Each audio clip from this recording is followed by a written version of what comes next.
Cum plantez eu morcovul? Se mai spune semănatul seminței de morcov, îl fac la sfârșitul lunii martie, începutul lunii aprilie. Amestec într-un vas, amestec pământ foarte fin, cu NPK, granule de NPK, ceea ce înseamnă azot, fosfor și potasiu, este un îngrășământ.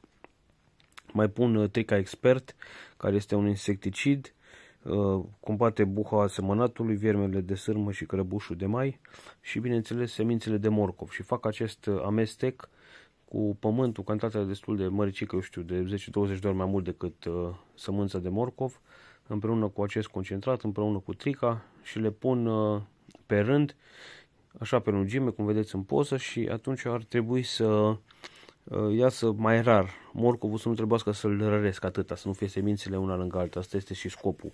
Unii mai folosesc și semințele de morcov amestecate cu nisip, ca să nu se apropie așa foarte mult, să trebuiască rărit mult.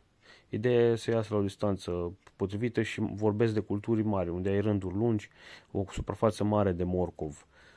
Și unde răritul este o muncă grea și o pierdere de sămânță, cum se spune. Și mă mai uit și pe vreme, să văd, de obicei seamăn înainte să plouă, cu o zi, două înainte să vină ploaia, și aștept să vedem. La toamnă vedem ce e și metoda aceasta nouă de semănat pe care o practic.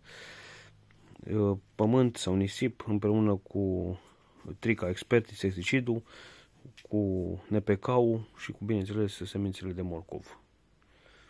Nu am găsit pe internet alte metode, nu știu cum fac mari industriași, bine, poate au mașini cum seamănă morcovul, dar dacă ai un rând, o suprafață mare, cred că aceasta este cea mai bună metodă.